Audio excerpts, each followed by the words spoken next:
가장 창조적인 자산 승계 도구, 신탁에 대한 모든 것을 알려드리는 신탁솔루션. 안녕하세요. 아나운서 김태은입니다. 그리고 오늘은요, 신탁과 세금에 대해서 알아볼 텐데요. 우리 신영증권의 세금 왕이시죠. 이영은 세무사님 모셨습니다. 어서 오세요. 안녕하세요. 신탁이라는 서비스가요, 아무래도 우리나라에 도입되고 또 소개된 지가 얼마 안 됐다 보니까 관련된 법률도, 그리고 특히 세법에 대해서 많이들 궁금해하시고 잘 모르시는 분들이 많으신 것 같아요. 신탁법이 개정이 되어서 2012년부터 쭉 시행되어 왔는데, 아쉽게도 세법이 거기에 발맞추지 못하고 올해부터 그 유언대용 신탁, 수익자 연성 신탁 이런 개념들이 세법에 이제 들어갔어요. 네. 그래서 대중들한테 이제 인식도 늦어지게 된 가장 큰 이유가 되기도 하고요. 제가 궁금한 것 중에 가장 큰 것이 바로 이 납세 의무자가 누구인가이거든요. 가장 기초적인 질문인 것 같기도 한데 제일 중요하죠. 총 한 3가지 정도 단계로 좀 나눠서 구분을 지어서 말씀을 드려보면 좋을 것 같아요. 첫 번째 단계는 어떤 단계가 있을까? 정답. 네. 신탁을 계약하는 단계. 맞습니다. 그래서 위탁자가 가지고 계시던 금융자산이든 이제 부동산 자산이든 수탁자로 넘어오게 되는데, 그 과정에서 그럼 또 하나 질문을 드리면, 계약을 체결하고 났을 때 과연 세금이 발생을 할까요? 하지 않을까요? 지난번에 우리 이야기했잖아요. 네. 계약 단계에서는 네. 세금이 발생하지 않는다. 정답이시고요. 기본적으로는 신탁을 계약을 체결해서 재산이 이제 신탁사 또 넘어오게 되더라도 일반적으로는 세금이 발생하지가 않아요. 일반적으로 발생하지 않는다라고 말씀해 주셨는데, 그럼 예외가 있다라는 거잖아요. 이번에 세법이 개정이 되면서 일부 이제 개념이 들어간 게 있거든요. 위탁자의 통제권을 벗어난 경우에는 실질적인 양도로 보겠다라고 해서 양도세를 과세를 하겠다는 부분이 있는데, 그런 그 세부적인 디테일한 부분을 제외하고서는 일반적으로는 세금이 없다라고 보시면 될 것 같아요. 그렇다면 우리가 지난 시간에 배웠던 유언 대용 신탁이요. 네. 유언 대용 신탁 같은 경우는 생전에 자산 관리해주고 그렇죠. 사후에 상속 설계해주는 거잖아요. 그럴 경우에는 당연히 세금이 발생하지 않겠군요. 당연히 이제 신탁 계약이다 보니까 양도세라든지 부가세라든지 취득세 문제는 없고요. 다만 이제 돌아가셨을 때는 어차피 이제 신탁을 하든 안 하든 상속이 되는 거니까 그거에 대해서는 상속세만 발생을 하게 되겠죠. 그럼 또 궁금한 점이요. 피치 못할 사정으로 신탁을 해지해야 할 경우에요. 신탁 회사에서 위탁자 쪽으로 그렇죠. 다시금 자산이 옮겨가는 건데 네. 그때도 당연히 세금이 발생하지 않을 것 같은데 맞나요? 찍으신 거죠? 아니에요. 논리적으로 생각하시면 들어갈 때 공짜로 들어갔는데 나올 때 돈 내라 이런 말이 안 되니까 해지할 때도 별도의 세금은 없다라고 생각하시면 될 것 같습니다. 또 한 가지 더 궁금한 게 있습니다. 이 신탁 계약을 유지하는 동안에 자산을 일부나 아니면 전체적으로 다른 사람한테 양도를 하고 싶을 때 양도세 누가 내야 합니까? 이 실질적인 양도로 인한 수익은 그 위탁자에게 돌아가는 거잖아요. 그래서 양도세 자체도 위탁자에게 과세가 된다라고 보시면 될 것 같아요. 자, 이렇게 신탁을 계약할 때 그리고 해지할 때도 세금이 발생하지 않고, 다만 이 자산을 양도를 할 때는 양도세가 나오는데, 그렇죠. 그 경우에는 위탁자가 네네. 과세 의무를 지어야 된다라고 맞습니다. 말씀해 주셨습니다. 네. 두 번째 단계는 어떤 단계일까요? 두 번째 단계는 신탁이 계속 유지되고 있는 그 기간에서 이제 세금이 어떻게 발생하냐. 세법에 이제 법인세도 있고 소득세도 있는데, 법 문구에 수익자에게 이제 과세가 된다라고 들어가 있습니다. 개인이면 이제 소득세가 과세가 될 거고, 법인이라고 하면 이제 법인세가 과세가 되겠죠. 예를 들어서 부동산 자산일 경우에 신탁을 맡겼을 때 그에 따른 임대 소득이 나왔으면 그 소득세에 대해서는 위탁자가 그렇죠. 부담을 해야 된다. 신탁사가 벌어들인 게 없는데 세금을 내면 좀 이상하잖아요. 그러네요. 많은 분들이 또 궁금해하시는 종합부동산세요. 누가 내야 할까요?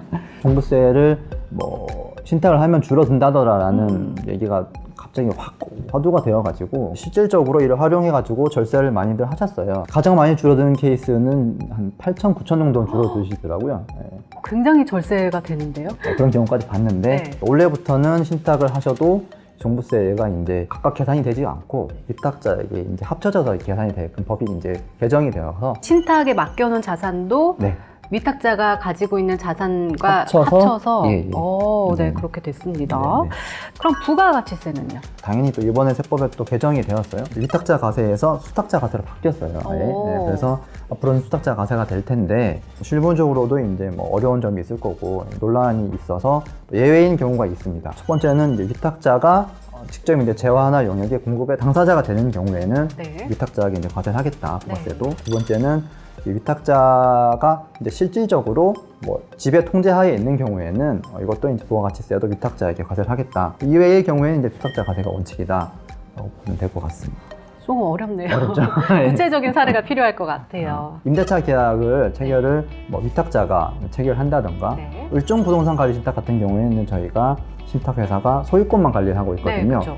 나머지 뭐 임대시설 관리는 다 이제 위탁자가 하는 거고 네. 그런 경우라든지 관리형 이제 토지 신탁 이런 경우에도 실질적으로는 이제 위탁자가 지배 통제하에 있기 때문에 그런 경우에는 네, 여전히 이제 위탁자가 납세 의무자다라고 알고 계시면 될 것 같습니다. 네, 알겠습니다. 그럼 마지막으로 세 번째 단계 한번 알아보도록 하겠습니다. 마지막 단계는 이제 신탁에서 어쨌든 발생할 수 있는 뭐 원본이 있고 이익이 있을 텐데 이런 걸 이제 지급을 해야 되는, 배분을 해야 되는 네. 경우가 발생을 할 텐데요. 이 세법에서는 이제 신탁의 이익을 지급하는 거에 대해서 이걸 증여로 보고 있거든요. 그래서 증여세가 과세가 됩니다. 내가 수익자면 이게 자익 신탁이고 내 이익을 내가 나한테 분배하는데 증여세는 발생을 하는 게 말이 안 되잖아요. 그렇죠. 타인이 이제 수익자면 이제 타익 신탁이라고 하는데 타익 신탁인 경우에는 뭐 이익을 지급할 때 증여세가 이제 과세된다.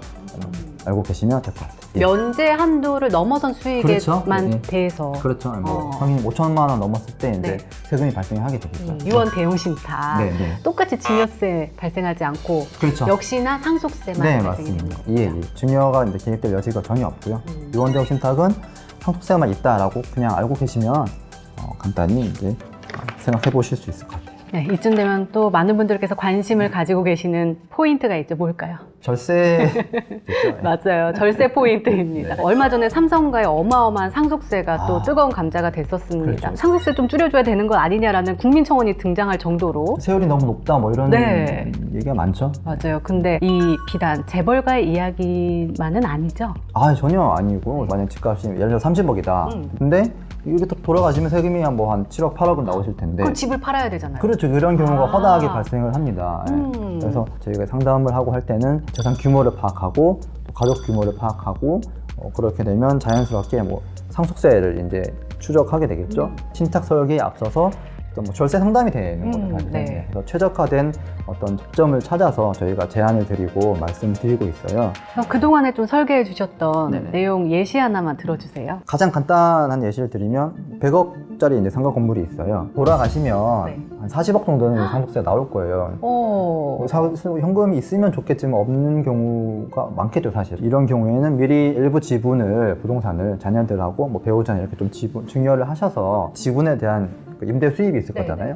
그 수입은 계속 모아 가시면 나중에 상속세의 납부 재원으로 이렇게 쭉 만들어갈 수 있게 그러네요. 되는 거죠. 예, 자연스럽게. 임대 수익을 차곡차곡 모아서 쓰지 네. 않고 네. 잘 모은다면 나중에 상속세를 마련할 수 있는 그 재원이 되는 거군요. 그렇죠. 그래서 하나 신탁 팁을 또 알려드리면 네. 자녀들이 마음대로 쓸 경우. 그렇죠. 이게 아. 모으려고 증여해줬더니 네. 임대 수입 나오는 족족 쓰고 뭐 이럴 수 있잖아요. 네. 이제 그런 경우를 대비해서 증여 안심 신탁이라고 저는 말씀을 드리는데 네. 증여를 하면서 통제권은 여전히 증여자인 뭐 부모님이 아. 가지고 가실 수 있게 네. 그렇게 되면 본인이 이제 원하시는 바를 달성할 수가 있겠죠. 그렇다면 이제 부동산 자산 알아봤으니까 네, 네. 금융 자산도 궁금하거든요. 네. 어떻게 풀어가면 좋을까요? 또 여기에서 신탁 팁을 하나 말씀드리면 이익 증여 신탁이라는 개념이 있습니다. 이익 증여 신탁이요? 말 그대로 이익만 증여한다는 신탁인데요. 신탁이라고 하는 것 자체가 신탁 원본하고 거기서 파생되는 신탁 수익을 이제 분리할 수 있는 게 이제 최대 장점이거든요. 네. 예를 들면 뭐 주식 같은 경우에는 배당금이 발생하잖아요. 네네. 또 뭐 ELS나 이런 것들도 상환 이익이 발생할 텐데 주식은 이제 그냥 부모님이 가지고 계시되 거기서 발생하는 배당금만을 똑 떼어서 자녀에게 이제 주는 거죠. 그렇게 이제 신탁을 활용하면 내가 가지고 있으면 발생하는 세율이 높은데 자녀에게 낮은 세율로 이제 과세가 되다 보니까 그 차이만큼은 절세가 되는 거죠. 그래서 그걸 활용해가지고 많이들 이제 이익증여 신탁을 활용하시는데 안타깝게도 이번에 세법이 개정되면서 네. 이게 활용이 어렵게 됐어요. 저희가 또 좋은 방법을 좀 개발해가지고 도움을 드릴 수 무거운 있도록 책임이 여기 있어요. 예. 연구를 좀 많이 하겠습니다. 예. 오늘은 이렇게 신탁과 그리고 세금에 대해서 알아봤습니다. 또 자세한 상담이 필요하시면 언제든지 저희 신영증권 찾아주세요. 저희 국내 최고의 신탁 전문가분들께서 기다리고 계십니다. 알면 할수록 재미있는 신탁 이야기 저희 다음 시간에 더욱더 유익한 내용 들고 다시 찾아뵙도록 하겠습니다. 저희 유튜브 채널 좋아요, 구독 꾹꾹 눌러주세요. 여기서 인사드릴게요. 고맙습니다. 감사합니다.